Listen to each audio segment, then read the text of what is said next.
ದೇಶ ವಿದೇಶ ಸಿನಿಮಾ ಕ್ರೀಡಾ ಸುದ್ದಿಗಳನ್ನು ಫಟಾಫಟಾಗಿ ನೋಡೋಣ. ಸುಪ್ರಭಾತ ಸೂಪರ್ ಫಾಸ್ಟ್ನಲ್ಲಿ.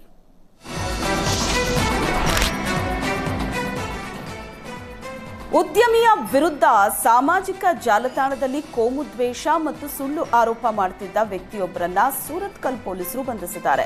ರಾಮ್ ಪ್ರಸಾದ್ ಅಲಿಯಾಸ್ ಪೋಚಾ ಎಂಬಾತನನ್ನ ಬಂಧಿಸಲಾಗಿದೆ. ಇದಲ್ಲದೆ ಸೂರತ್ಕಲ್ ಕೊಡಿಕೆರೆ ನಿವಾಸಿ ಲೋಕೇಶ್ನನ್ನ ಬಾಡಿ ವಾರೆಂಟ್ ಪಡೆದು ನ್ಯಾಯಾಲಯಕ್ಕೆ ಹಾಜರುಪಡಿಸಿದ್ದಾರೆ. ರಾಜೇಶ್ ಅನ್ನೋರು ಹೊಸಪೇಟೆ ಸೂರತ್ಕಲ್ನಲ್ಲಿ ಆರ್ವಿ ಎಂಟರ್ಪ್ರೈಸಸ್ ಅನ್ನೋ ಸಂಸ್ಥೆಯನ್ನ ನಡೆಸುತ್ತಿದ್ದಾರೆ.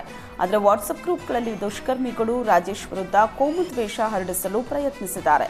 ರಾಜೇಶ್ 20ಕ್ಕೂ ಅಧಿಕ ಯುವತಿಯರನ್ನ ಮತಾಂತರ ಮಾಡಿದ್ದಲ್ಲದೆ ಬ್ಲೂ ಫಿಲಂ ಸಿಡಿ ಮಾರಾಟ ಮಾಡಿ ಸಿಕ್ಕಾಕೊಂಡಿದ್ದಾರೆ ಅಂತ ಸುಳ್ಳು ಸುದ್ದಿ ಹರಡಿದ್ದಾರೆ.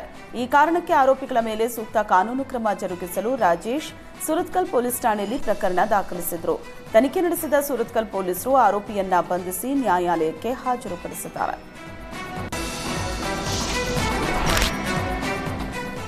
ಈ ಬಾರಿಯ ಲೋಕ್ ಅದಾಲತ್ನಲ್ಲಿ 1,00,000ಕ್ಕೂ ಅಧಿಕ ಕೇಸ್ಗಳನ್ನು ಇತ್ಯರ್ಥಪಡಿಸಲಾಗಿದೆ ಅಂತ ಜಿಲ್ಲಾ ಕಾನೂನು ಸೇವೆಗಳ ಪ್ರಾಧಿಕಾರದ ಅಧ್ಯಕ್ಷರಾದ ಜಿ ಪ್ರಭಾವತಿ ತಿಳಿಸಿದ್ದಾರೆ.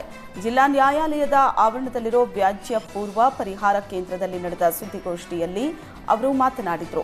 ರಾಷ್ಟ್ರೀಯ ಹಾಗೂ ರಾಜ್ಯ ಕಾನೂನು ಸೇವೆಗಳ ಪ್ರಾಧಿಕಾರ ನಿರ್ದೇಶನದ ಮೇರೆಗೆ ಸರ್ವರಿಗೂ ನ್ಯಾಯ ಒದಗಿಸೋ ಪರಿಕಲ್ಪನೆಯಡಿ ಪ್ರಕರಣವನ್ನ ತ್ವರಿತವಾಗಿ ಇತ್ಯರ್ಥಪಡಿಸಲಾಗಿದೆ.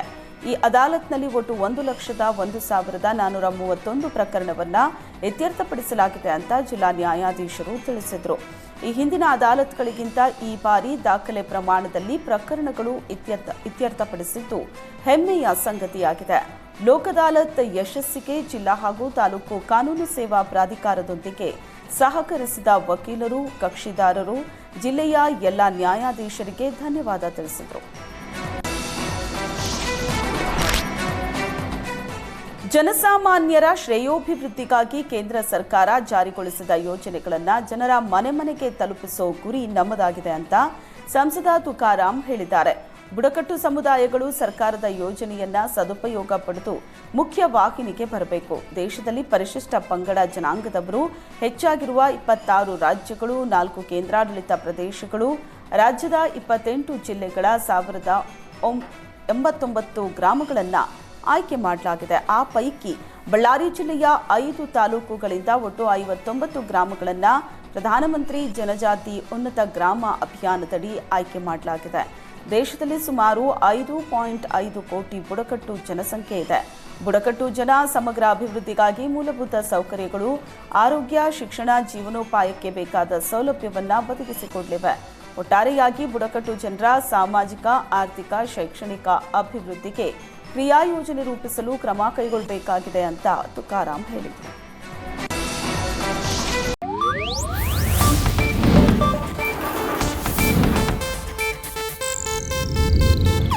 ಇದು ಏಷ್ಯಾನೆಟ್ ನ್ಯೂಸ್ ನೆಟ್ವರ್ಕ್ ಪ್ರಸ್ತುತಿ.